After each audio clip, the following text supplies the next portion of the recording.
Hi, I'm Anupam Mittal and you're watching E-Times.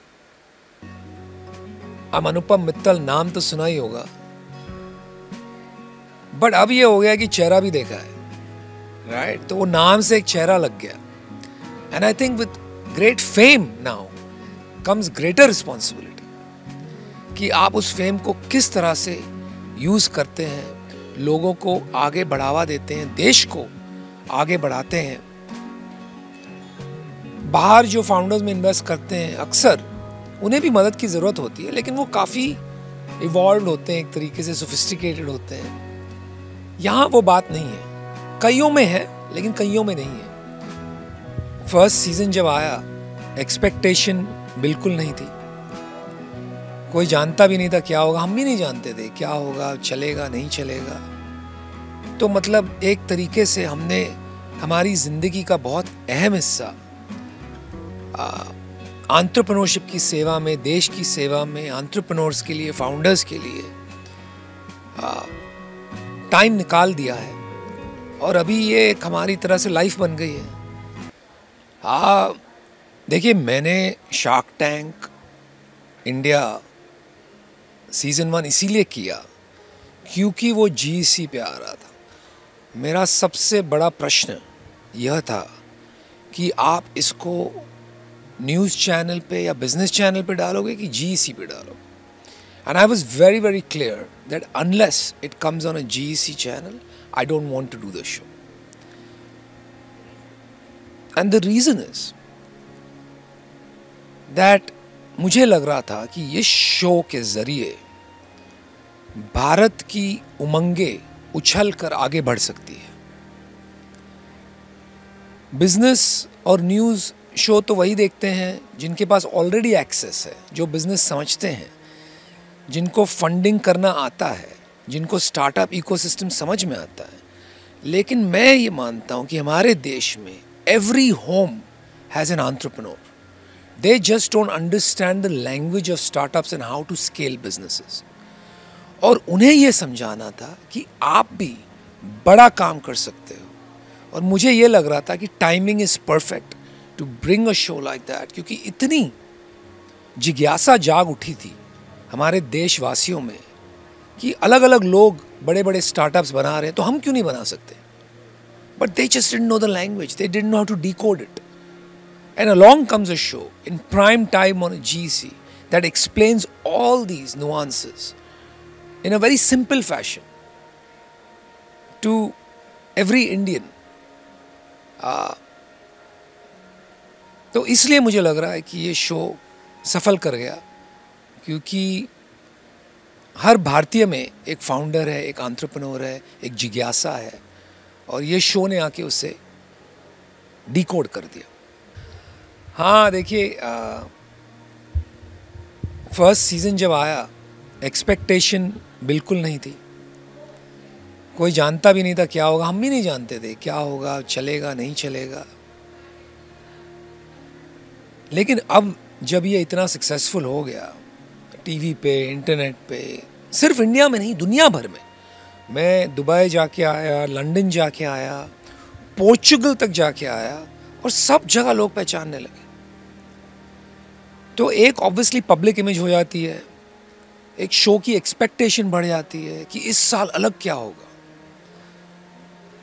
तो expectation तो है ही, थोड़ी नर्वसनेस भी है कि will we be able to live up to the expectation. लेकिन साथ में एक्साइटमेंट भी है कि सीज़न बहुत अच्छा गया है, फाउंडर्स बहुत प्रिपेयर्ड आए हैं, पिचेस बहुत होलसम रही है, और एक ऐसे एनवायरनमेंट में जहां फंडिंग ग्लोबली स्टार्टअप्स में 60-70% गिर गई है, 60-70% इवन इन इंडिया. हमने सारे रिकॉर्ड तोड़ दिए. तो मुझे लग रहा है बहुत पसंद आएगा लोगों को, और एक मैसेज जाएगा पूरी दुनिया में that India and Shark Tank are open for business. Disagreement और लड़ाइयाँ की बात करें तो अगर आप 5-6 type A personalities, over achievers, दिग्गज शार्क्स को एक कमरे में बिठा देंगे तो वो तो होना ही है. right? These people are highly opinionated, aggressive, going after what they want. So there will always be disagreements and fights.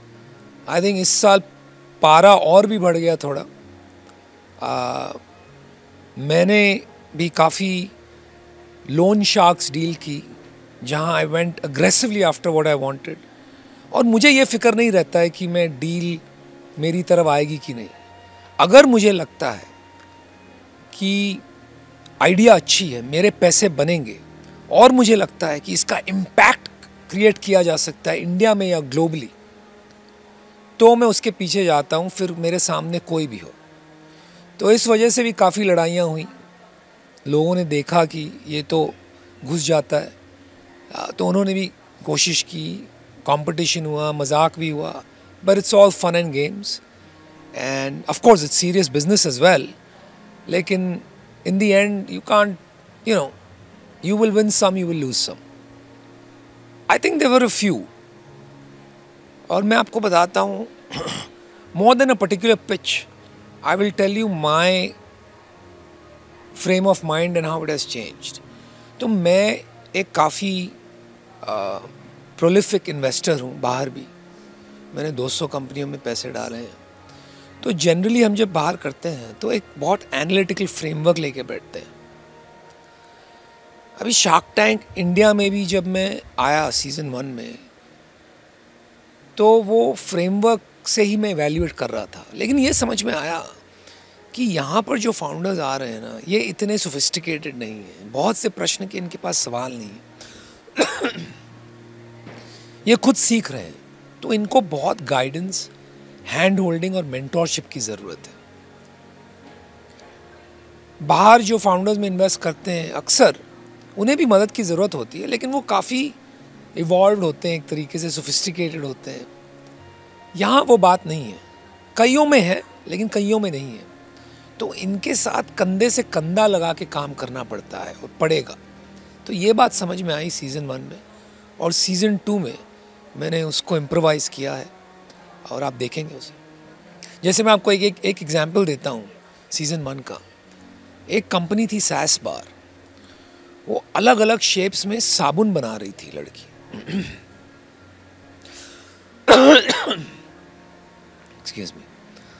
मतलब मिठाई की शेप, आपको पता ही नहीं चलेगा ये काजू की कतली है कि साबुन है.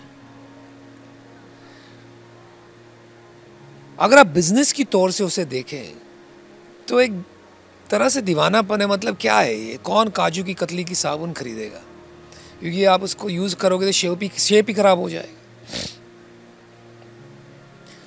लेकिन मैंने ये समझा कि ये गो टू मार्केट स्ट्रैटेजी अपनाया जाए कि लोग एक एक्साइटमेंट और जिज्ञासा की ओर उसकी तरफ आएंगे देखने, कि एक दूसरे को कहेंगे, वर्ड ऑफ माउथ फैलेगा कि भाई गुलाब जामुन की साबुन देखी है आपने.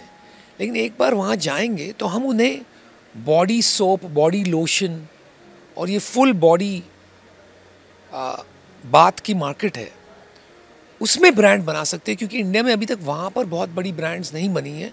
न्यू ब्रांड्स पुरानी है लेकिन नई वाली नहीं बनी है. ब्यूटी को लेके बहुत सारी ब्रांड्स बनी है, लेकिन बात और बॉडी को लेके नहीं बनी है.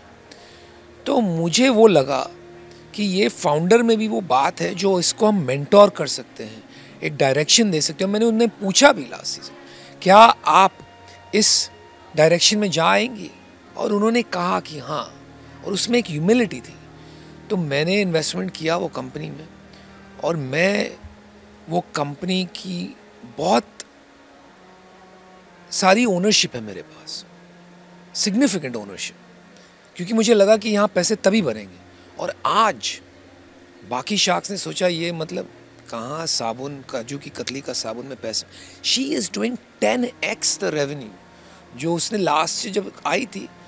2-3 लाख 4 लाख का रेवेन्यू था, आज 10x हो गई है.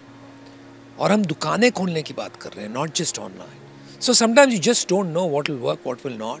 You have to back the potential market, not the existing market, and the founder. यार, I have to be very honest with you, I enjoyed a lot. बड़ा मज़ा आता है यार. Who doesn't enjoy fame. और देखिए, जैसा मैं कहता हूँ, अब अनुपम मित्तल नाम तो सुना ही होगा, बट अब ये हो गया कि चेहरा भी देखा है, राइट? तो वो नाम से एक चेहरा लग गया। एंड पर्सनली अपने ईगो के लिए मज़ा बहुत आता है। मतलब who doesn't like to be admired? तो लोग आते हैं, मतलब, और ऐसा हो गया है कि लोग कांपते हैं, मतलब आते हैं, हाथ हिल रहे हैं, वो सेल्फी कोशिश करने लेने की, और हमें फ़ोन लेके लेना पड़ता है। रोड क्रॉस करते करते लोग स्कूटर ले रोक के हाथ पकड़ लेते हैं।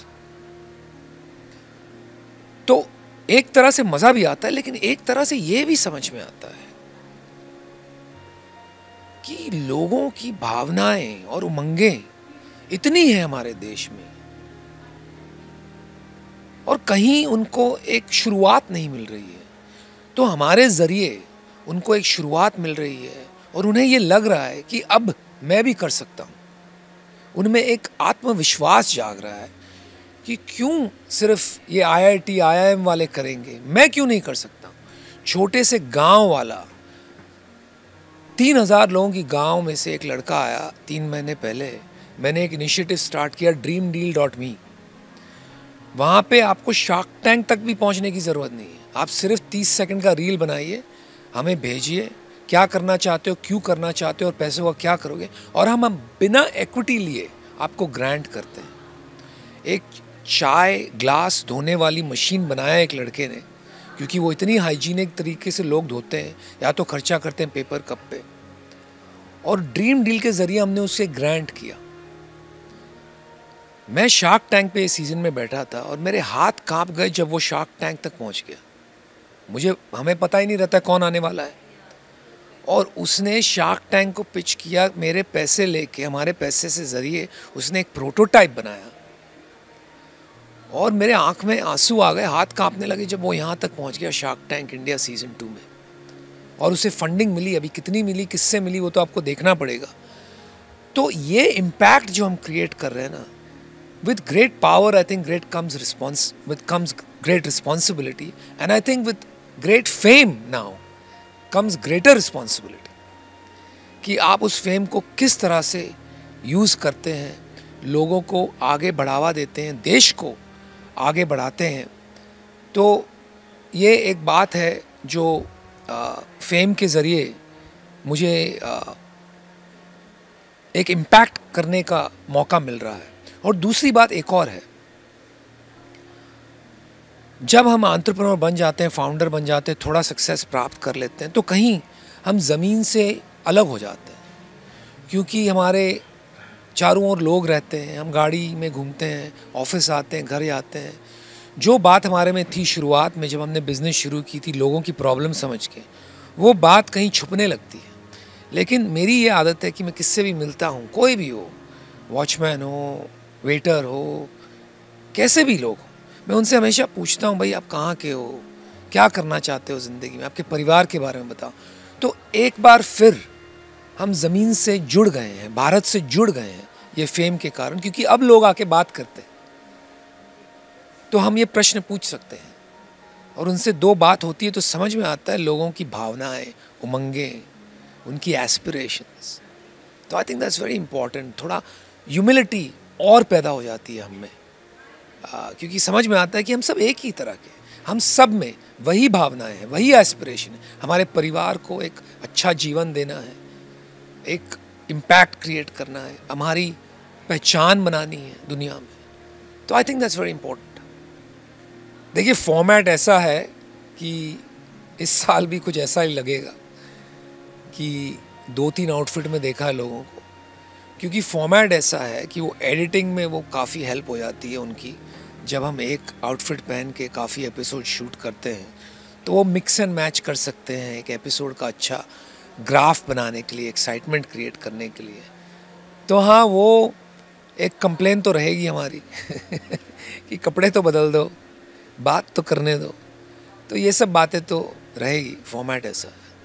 हाँ देखिए,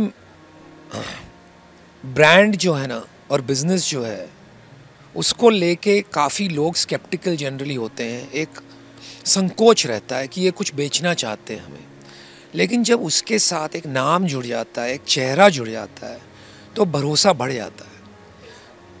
तो शार्क टैंक के ज़रिए हमारे बिज़नेस में भी भरोसा बढ़ गया है। हमारी ब्रांड shaadi.com में भरोसा और बढ़ गया है, तो उससे इजाफा तो होता है, बिल्कुल होता है। और इसीलिए in addition of trying to create an impact in India, हमारे देश के लिए, नेशन बिल्डिंग करने के लिए, फाउंडर्स की ज़िंदगियां बदलने के लिए हम ये काम करते हैं। लेकिन हमारे काम में बढ़ावा आए इसलिए भी हम करते हैं। इतना टाइम निकालना, हमारे परिवार को इतना सैक्रिफाइस करना पड़ता है, बलिदान करना पड़ता है। 3-3 महीने के लिए हम वक्त नहीं निकाल पाते हैं उनके लिए। तो कहीं जाकर अगर हमारे पैसे नहीं बने इन्वेस्टमेंट से और हमारे बिज़नेस को फ़ायदा नहीं हुआ, ये ब्रांड shaadi.com को फ़ायदा नहीं हुआ, तो सिर्फ चैरिटी तो नहीं है। तो हम चाहते हैं कि फ़ायदा हो भी रहा है।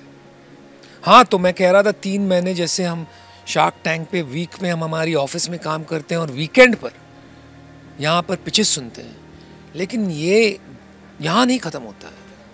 वापस शार्क टैंक से उतर कर जाते हैं लाइफ में, तो वीकेंड्स पे ये फाउंडर्स को हमें मेंटोरशिप, एडवाइस भी देनी पड़ती है। उनके साथ, जैसे कि मैंने पहले कहा, कंधे से कंधे लगा के काम करना पड़ता है।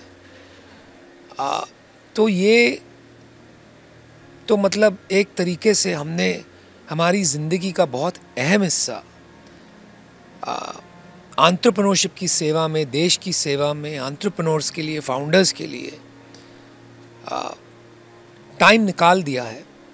और अभी ये एक हमारी तरह से लाइफ बन गई है। तो शक्ल तो हमारी है, लेकिन इसका बलिदान हमारा परिवार भी देता है, हमारे दोस्त भी देते हैं।